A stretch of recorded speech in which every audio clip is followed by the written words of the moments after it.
Me acaban de quitar la primera pregunta. ¿Cuántos de vosotros todavía tenéis cuenta en Twenty? Fijaos que digo todavía. Vale. La siguiente pregunta es, ¿qué es Twenty hoy en día? ¿Quién me lo puede decir? Un operador virtual. Ah, sí. Bien. La red social la estamos dejando un poco atrás, ¿vale? Hoy en día estamos hiperfocalizados en crear un producto encima de un operador móvil virtual. No somos un operador móvil virtual al uso, o por lo menos no es lo que queremos ser. Queremos ofrecer una propuesta de valor encima de un operador virtual, como podría ser Pepephone, pero nosotros tenemos cosas, o creemos y queremos tener cosas que Pepephone, Simio, Lowy, etcétera, no pueden hacer. Entonces, si todavía no tenéis Twenty, o sea, yo os aconsejo que os portéis, por lo menos algo me llevo, ¿no? Os portáis a Twenty, os instaláis la aplicación y vais a ver cosas bastante chulas. O sea, lo que nosotros podemos ahora mismo hacer con la aplicación móvil es tener un soft phone. Si os quedáis, por ejemplo, hoy en día sin batería, podéis coger un laptop, podéis coger el teléfono de un amigo, instalar la aplicación de Twenty y tenéis el teléfono, por lo menos lo que es la funcionalidad GSM, casi al 100%. O sea, ya lo de me he quedado sin batería, no te he podido llamar, con Twenty no es excusa. Bueno, esto y otras tantas cosas que estamos intentando hacer. Con esto lo que quiero decir es que Twenty como red social pues la estamos dejando un poco de lado, ¿vale? Acaban de comentar que vamos a hablar de herramientas y demás. Yo no quiero hablar de herramientas, yo os quiero contar qué es lo que motivó la creación de un equipo de DevOps en Twenty allá por 2012. ¿Por qué esta charla? Pues porque tenía ya la charla hecha en 2012 y digo, mira, la voy a reaprovechar. Pero es curioso porque he cambiado simplemente una slide de la transparencia y es curioso un poco cómo hemos cambiado dentro de Twenty. Cuando hice esa charla en 2012, cuando estaba presentando la creación del equipo de DevOps, tenía ese equipo de 6 a 9 meses. Ahora mismo han pasado unos 3 años y es increíble cómo ha cambiado. También os contaré en qué situación estamos ahora, pero sobre todo que entendáis qué situación teníamos dentro de la empresa en 2012 y cómo, en principio, DevOps iba a resolver parte del problema.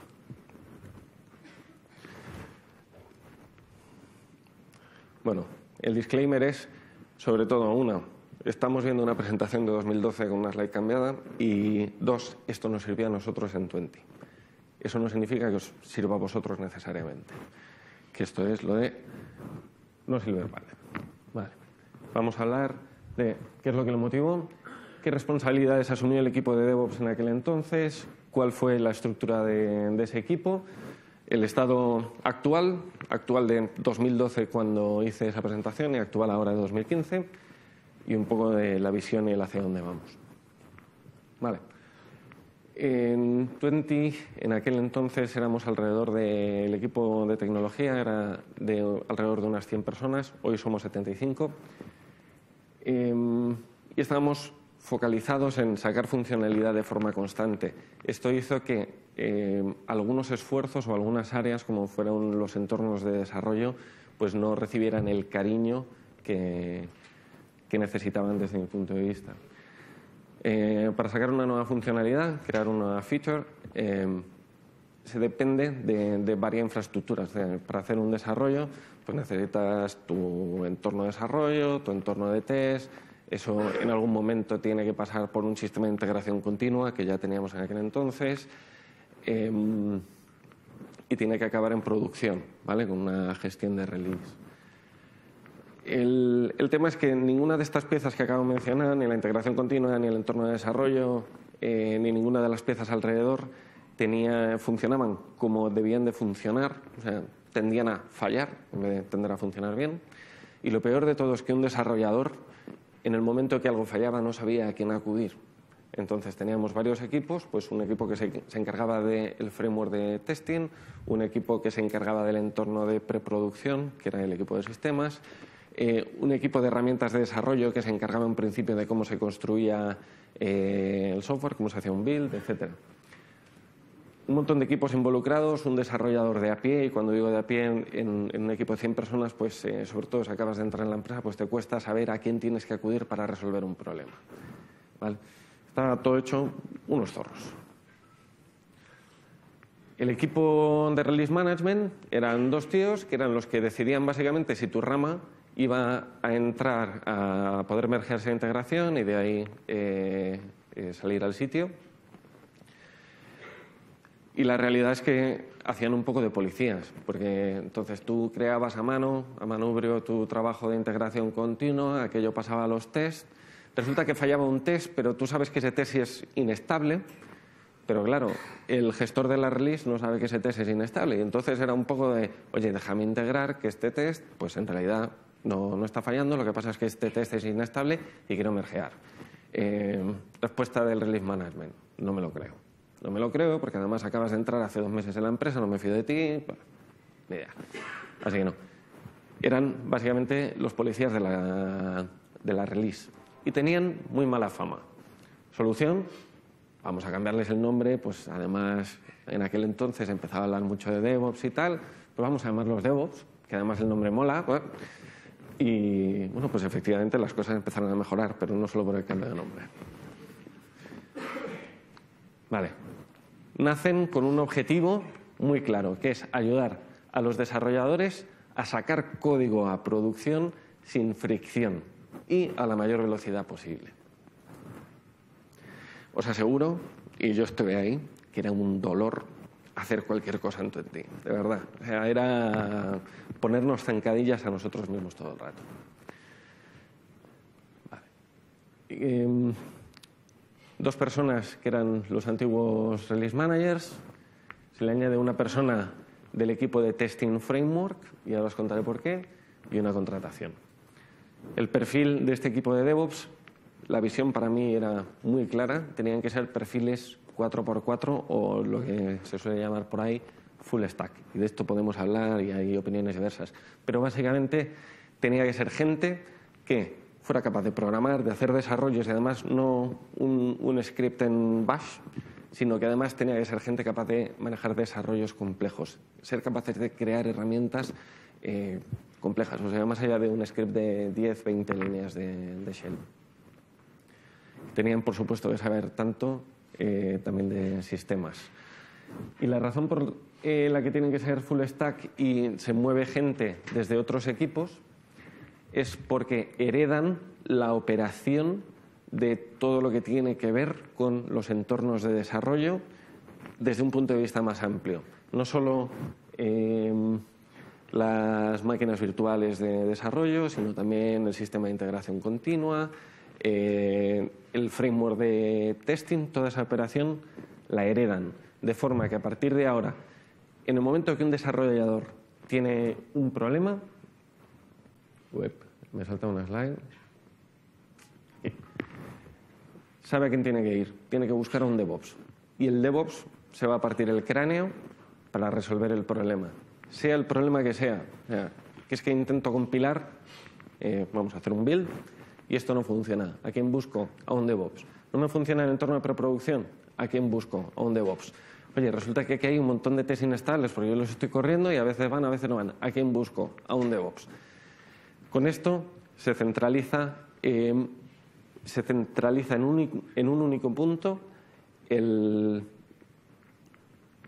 helpdesk, si lo queréis ver de alguna manera, en vez de que el desarrollador tenga que pensar a quién tiene que contactar para cada una de esas piezas que a veces se rompe, a veces no. También lo que permite de repente en DevOps es tener una visibilidad absoluta de qué cosas no están funcionando correctamente. En ese momento se empieza a trabajar tanto en la operación, o sea, en ayudar al desarrollador con cualquier problema que tenga, por un lado, y por otro, en proyectos que permitan reducir la carga operacional. ¿Vale? Si se está rompiendo esto, pues vamos a arreglar esto. Aparte de hacer la ñapa ahora para que el desarrollador pueda seguir adelante, igual tenemos que pensar en un proyecto para que esto no vuelva a ocurrir nunca más. ¿Vale?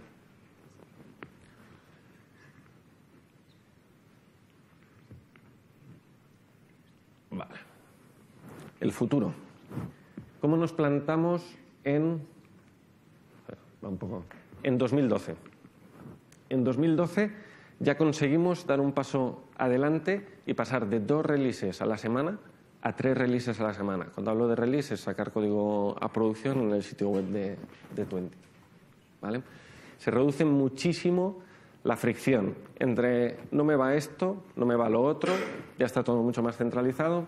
Empezamos a tocar también un poco desde DevOps a tocar cosas en otros equipos, pues por ejemplo en Testing Framework, ¿qué pasa con los tests inestables? Recomendación, si tenéis un test inestable, borradlo. No lo arregléis, borradlo. Es peor tener algo que funciona a veces sí y a veces no, que no tener nada. No, experiencia nuestra que tenemos ahí unos cuantos miles de test. Cuando tienes unos cuantos cientos de inestables, la cosa es un poco dura, ¿vale? 2012, de 2 releases a la semana pasamos a 3 releases a la semana.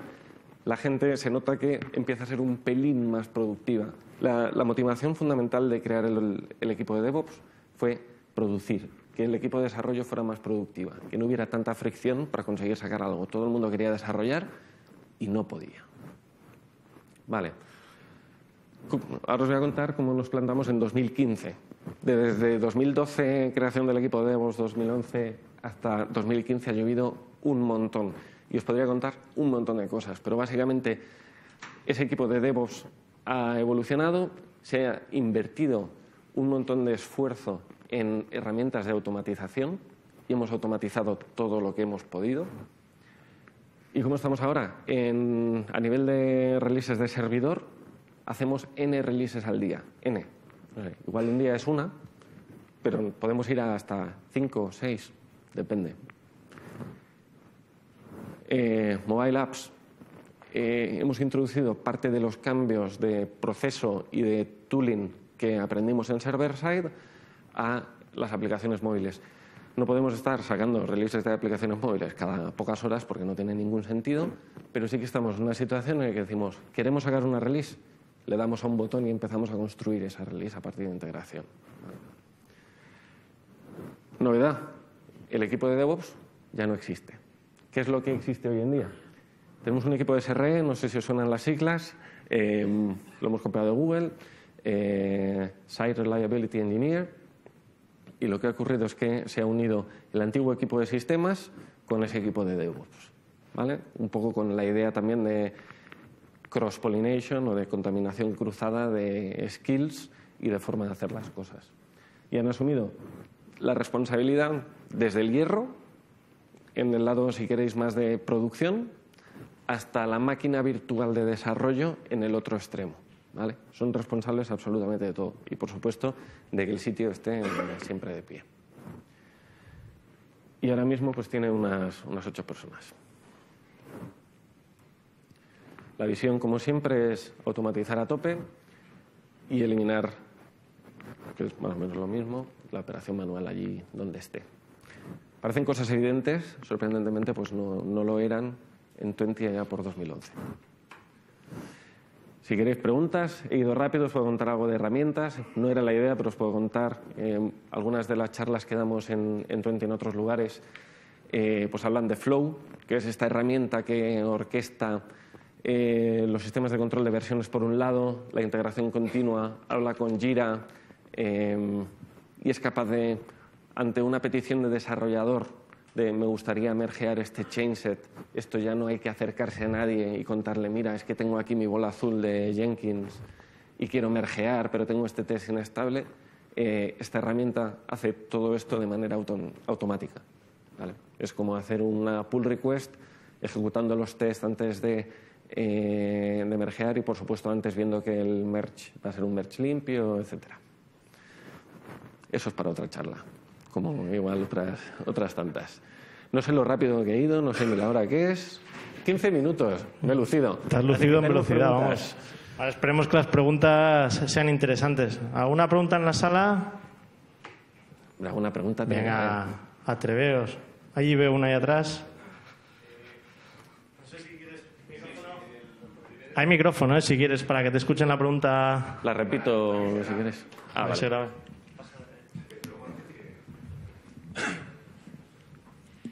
Hola, bueno. ¿Cuántos equipos de desarrollo, qué metodologías usaban y cómo se relacionan con el equipo de DevOps y el de entonces y el actual, el SRE? Repite la pregunta. ¿Cuántos equipos de desarrollo tenías? Si tenías un ciclo ágil de desarrollo, ¿cómo se relacionaba con el equipo de DevOps? Y, bueno, la metodología que usaban. Vale. Los equipos, estamos hablando de unos 10 equipos formados de entre 3 y 8 personas y diferenciamos equipos de desarrollo de producto de los equipos funcionales. Tenemos, por ejemplo, un equipo de, llamamos Server Core, y esta gente está manteniendo los frameworks nuestros a nivel de server, pero de la misma manera que tenemos un equipo de Mobile Core que se encarga de mantener los frameworks o el core de la aplicación, de las aplicaciones móviles. 10 equipos, cada equipo tiene libertad para escoger metodología de desarrollo, pero algo tienen que tener, o sea, si quieren hacer Kanban, si quieren hacer Scrum, si quieren utilizar Excel, no se impone nada si se dan las herramientas. Los equipos de producto, eso sí, hoy por hoy el 100% de ellos está utilizando Scrum, con sprints de 2 semanas.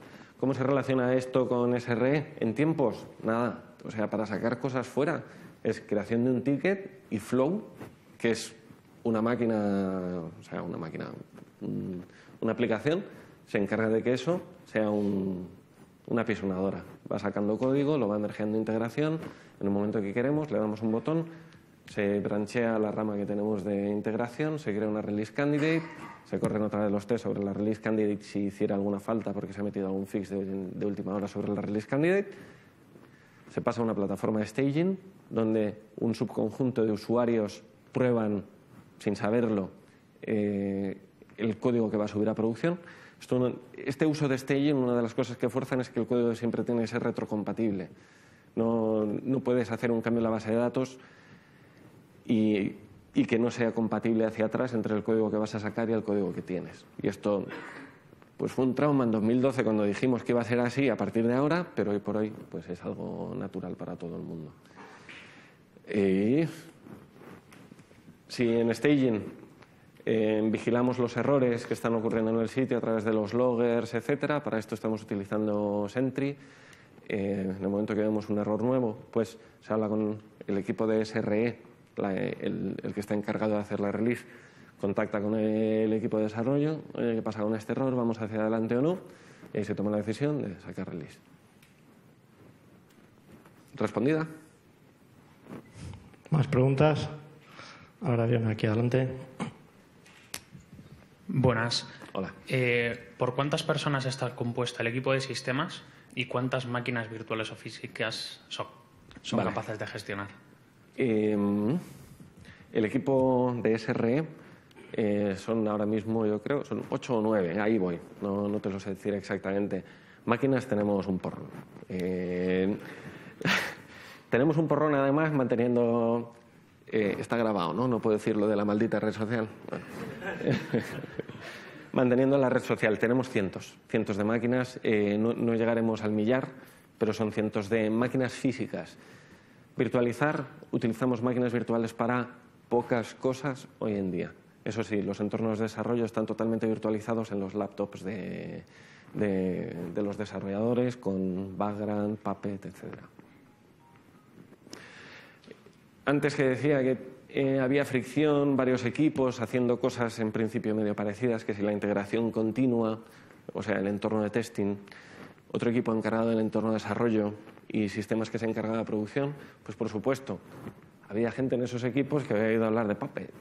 Y dije, pues venga, pues vamos a probar Puppet. Pero cada uno probó Puppet a su manera. Unificar esos repositorios de Puppet ha sido un dolor, está siendo un dolor 3 años después, tela. Pero bueno, en ello estamos. ¿Más preguntas?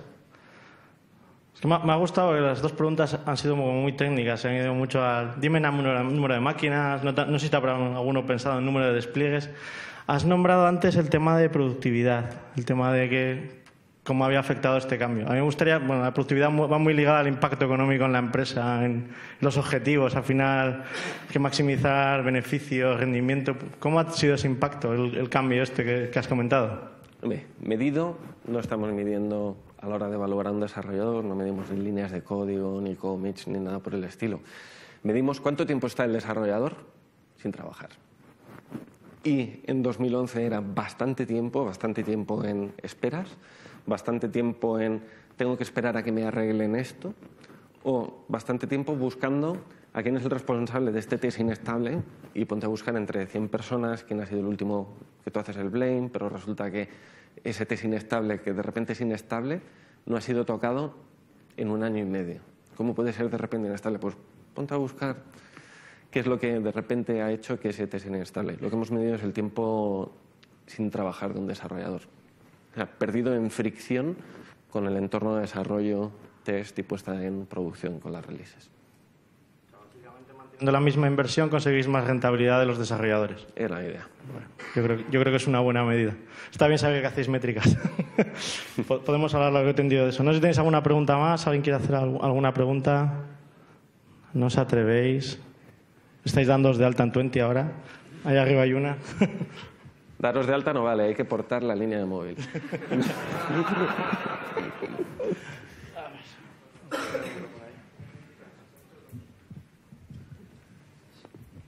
Hola, buenas. Hoy una pregunta. Cuando se habla de DevOps, siempre se habla de que está asociado al cambio cultural. Sí. ¿Cómo se vivió esto en 20? Pues como todo cambio, me voy a atrever a decir en cualquier empresa, de forma traumática. No, cualquier cambio... Y hemos cambiado muchas cosas y es algo... Quizá parte de la cultura de algunos en 20 es, si esto creemos que no funciona o que lo podemos hacer mejor, cambiémoslo. También dentro de unos límites. Una forma que teníamos de trabajar, que fue bastante polémica dentro de 20, todavía hoy me lo recuerdan, teníamos un equipo de QA de 17 personas. O sea, y esta gente lo que se dedicaba es, cuando el desarrollador acababa una funcionalidad, pues se supone que la persona de QA probaba. Llegamos hasta tal punto de lo que yo llamo de cultura no ingeniería o de no responsable, de que le podían llegar las cosas a la persona de QA con errores de sintaxis. Cuando hablo con errores de sintaxis, la persona de QA tiene que probar la funcionalidad. ¿Cómo va a funcionar algo que por debajo tiene un error de sintaxis? Aquello fue bastante... Fue una época así un poco dura, lo de los test inestables también. Y lo que ocurrió es que decidimos que íbamos a funcionar sin QA. Y ahora, hoy por hoy, no tenemos QA. Entonces, eso fue hipertraumático.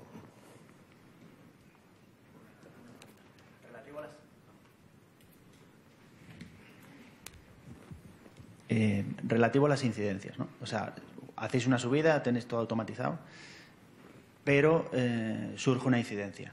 Entonces, ¿qué equipo, es decir, qué equipo es el que lo asume? ¿SRE? SRE. ¿O son los desarrolladores los que tienen que asumir en la release el papel de liderar y controlar las incidencias? ¿Vale? Te cuento.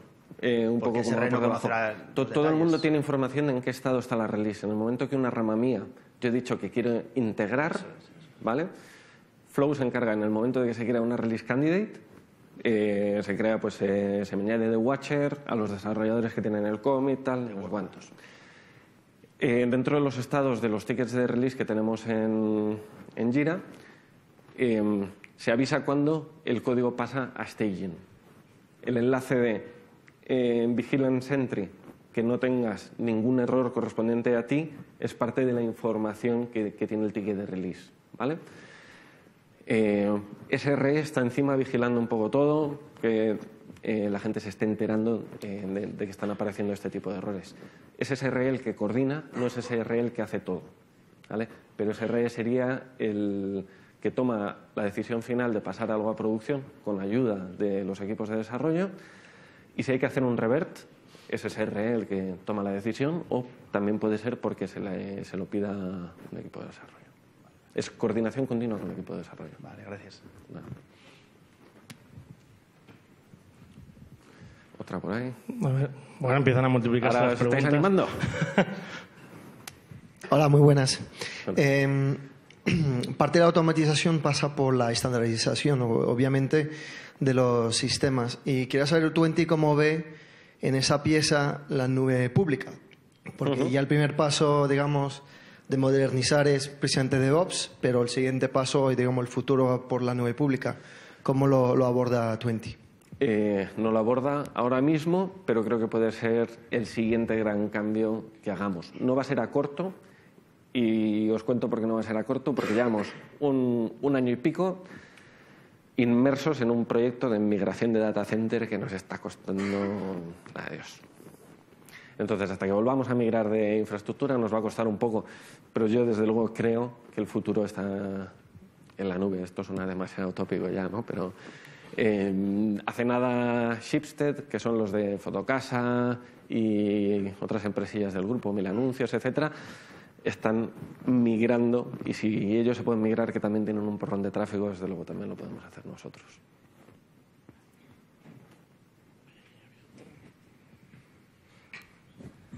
Hola, buenas. Una pregunta. Antes has hablado de que ya no teníais equipo de QA y has dado unas pinceladas. ¿Nos puedes contar un poco más cómo gestionáis la QA?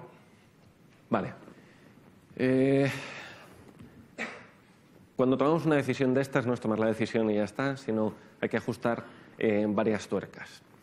Una de las tuercas que se afinó fue decir, tenemos que apoyarnos mucho más en los test automáticos, y los test automáticos teníamos y tenemos miles, pero no están en el mejor estado. ¿Qué hicimos? Creamos dentro del equipo un perfil de test engineer. O sea, buscamos a gente fuera y formamos internamente a gente especializada en escribir test de forma correcta. Con esto, poco a poco, y con medidas un poco, si quieres más nazis, de test inestable a la basura, que esto costaba. O sea, a la gente hacer un RM, a pesar de tener control de versiones, le cuesta. Eso por un lado, la creación de los test engineers, la mejora del entorno de integración continua, hacerlo más estable y trasladar la responsabilidad, y esto es un cambio de cultura, de la calidad al que crea el código. Y no esa mentalidad de yo programo y tú lo pruebas. No. ¿Ha hecho esto que seamos más inestables? Sí, durante una temporada, hoy por hoy, yo creo, y desde hace un tiempo, que estamos por encima de... Tenemos el estándar de calidad más alto que cuando teníamos equipo de QA.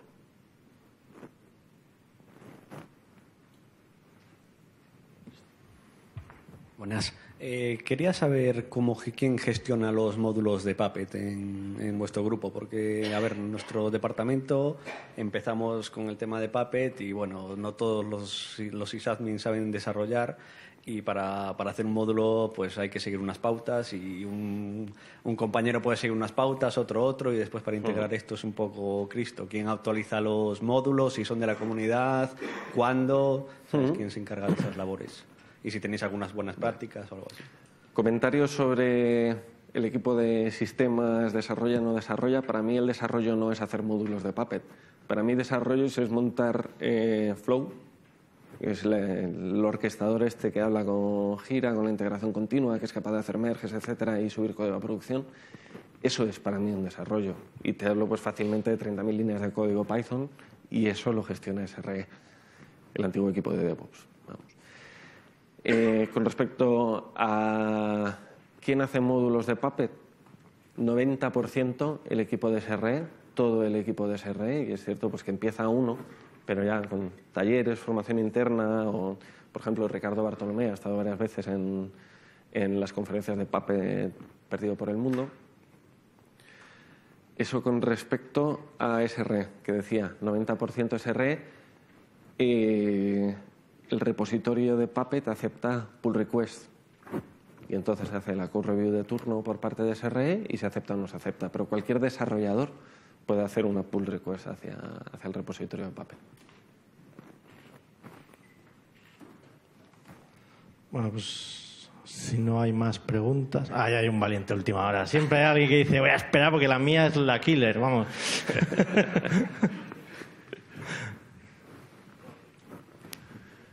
Hola. Hola. Comentabas que ahora todo el QA lo tenéis automatizado, y a mí me surge si dentro de esta automatización tenéis también, más allá de las pruebas funcionales, pruebas de carga. Y... No. Vale, te y, digo... y la otra pregunta... Vale. Y también me gustaría saber si SRE es el responsable de la explotación y de si hay que hacer un rollback en algún momento. ¿Qué pasa? ¿Cómo gestiona SRE cuando la plataforma está caída, pero no hay nada que te indique dónde hay que hacer ese rollback? Vale. Con respecto a las pruebas de carga, tradicionalmente, y esto es algo que aprendimos con la red social, no podíamos hacer pruebas de carga porque era imposible simular la carga, imposible en nuestro caso. O sea, era una cosa bárbara. Lo que hicimos entonces fue implementar mecanismos de apertura de funcionalidad de poco a poco, por porcentajes. De repente habilitamos esta nueva funcionalidad que no sabemos cómo se va a aportar la base de datos, o tiene la caché fría esta funcionalidad o lo que sea, y se abre al 1%. Y vamos a ver cómo respira toda la plataforma. ¿Que no pasa nada? 5%. ¿Que no pasa nada? 10%. Poco a poco. Pero en los tiempos bestias de red social, igual abrir una funcionalidad al 100% nos costaba 2 semanas. Cuando digo 2 semanas es ir subiendo porcentaje en porcentaje, poquito a poco, hasta que sobre todo se cacheaba todo. Twenty, sobre todo la red social, tenía que tener cacheado absolutamente todo. Con respecto a dónde se hace un revert, pues hay que investigar. Pues, o sea, si acabas de hacer una release y se te ha ido todo abajo, puedes intuir que igual es la release, igual no, pero tiene puntos. Cuando no se ha hecho una release y todo se va abajo, pues es SRE el que tiene que ponerse a ver qué es lo que ha ocurrido. Tenemos toda la plataforma bastante alarmada. Si ha sido un switch, si ha sido la alimentación de un armario que se ha ido abajo, etc. Normalmente tenemos pistas de que algo bastante más abajo se ha roto para que el sitio esté abajo. Muchas gracias. Un aplauso. Gracias.